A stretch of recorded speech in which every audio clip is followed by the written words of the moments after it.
Alors, petite vidéo pour les fichiers pour les courbes qui sont dans une forme de tortillon, comme un escargot, ou comme une clé de sol.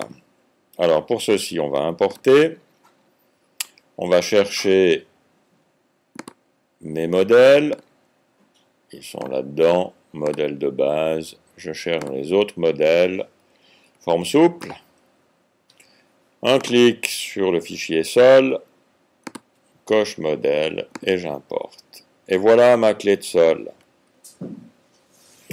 Donc l'idée, c'est de suivre le côté de la courbe. On peut aller dans n'importe quel, dans un sens ou dans l'autre. Une fois qu'on aura fait un côté, donc si je pars ici à l'extérieur, je suis encore à l'extérieur, je tournerai, je suis à l'extérieur, je continue ici, je remonte ici, j'arrive à l'intérieur de cette boucle, je suis sur la partie de droite, je passe ici en bas, je reviendrai, je remonte ici sur la partie de gauche, j'arrive ici à l'extérieur de ma forme, et je finis par la partie intérieure. Donc c'est une courbe qui est fermée, dont la difficulté va être de gérer les zones qui sont épaisses et les zones qui sont fines. Alors je vais prendre la plume, j'enlève le fond, et je commence, admettons, ici. Je pose un point, je tire une poignée, et si je veux que ma poignée soit verticale, j'appuie la touche majuscule avant de lâcher la souris. Et ça me crée une contrainte de direction. Puis je lâche la souris, je lâche le clavier. Je vais à l'endroit où la poignée va être horizontale, c'est quelque part ici. Touche majuscule pour forcer l'horizontalité. Je lâche la souris, je lâche le clavier. Je viens ici à l'extérieur, vertical avec la touche majuscule. Ici en bas, horizontal, ici sur le côté, vertical, ici en haut, horizontal, puis vertical, puis horizontal, souris, clavier, majuscule, je lâche la souris, je lâche le clavier. Puis je continue comme ça. Elle a un peu d'arthrose, ma clé de sol, hein, mais on corrigera ça après. Ici, je suis oblique parce qu'il y a un changement de direction. Donc je tournais à droite et je vais commencer à tourner à gauche. Donc j'ai posé un point, je tire une poignée dans le prolongement, je lâche. Ici j'ai une poignée verticale, touche majuscule.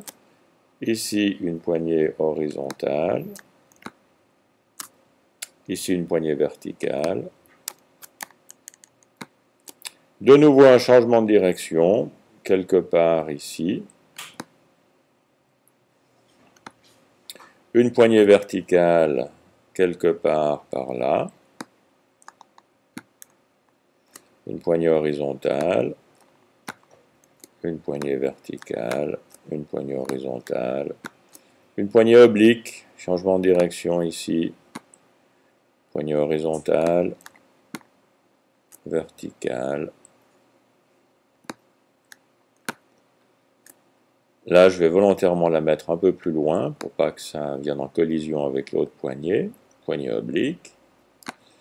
Puis poignée verticale. Poignée horizontale. Etc. etc. Poignée oblique. Alors attention, je ne vais pas la mettre là-dessus parce que d'un coup, ça va rajouter un point sur une courbe qui existe déjà. Je vais volontairement la mettre un peu plus loin, quitte à la déplacer après. Oblique, puis verticale, puis horizontale, puis verticale,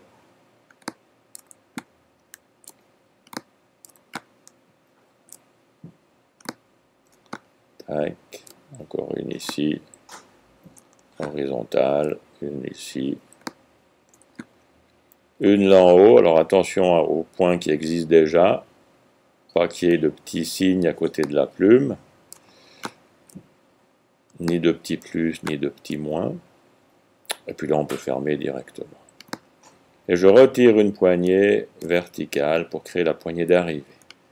Là, j'ai une forme qui est fermée. Et maintenant, on va corriger. Alors, je ne vous cache pas que la correction d'un dessin comme ceci, ça prend du temps, hein. Ça ne se fait pas en 3 minutes, même pour moi qui ai un petit peu l'habitude.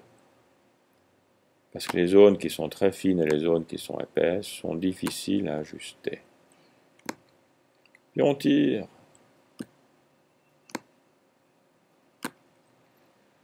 Ça, c'est la courbe qui est à l'intérieur. Ça, c'est la courbe qui est à l'extérieur.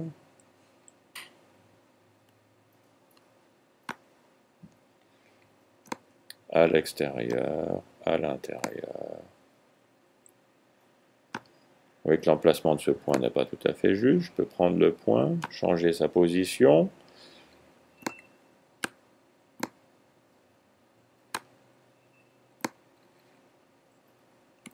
Donc je fais un premier ajustement relativement grossier. Et après, ça prend beaucoup de temps pour ajuster de manière bien harmonieuse tout le tracé. On va profiter de corriger cette courbe. Profiter de corriger celle-là aussi. Vous voyez, ma poignée ici n'est pas dans la bonne direction.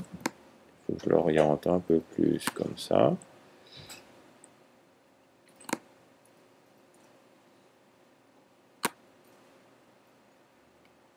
Profiter de faire le bas.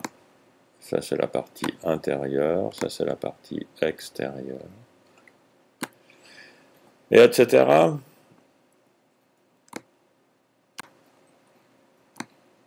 Et puis après, pour vraiment bien ajuster, il faut cacher le modèle.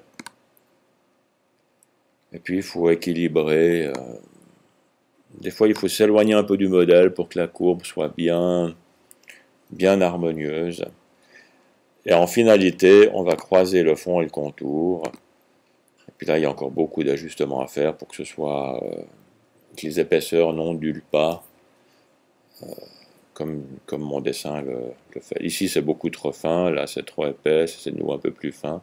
Tout ça mérite d'être ajusté plus précisément. Mais c'est un long travail, je ne vous cache pas. Alors, on pourrait éventuellement allonger un tout petit peu cette poignée avec la touche majuscule, garder l'horizontalité, éventuellement raccourcir un petit peu celle-là, et petit à petit obtenir un bon résultat.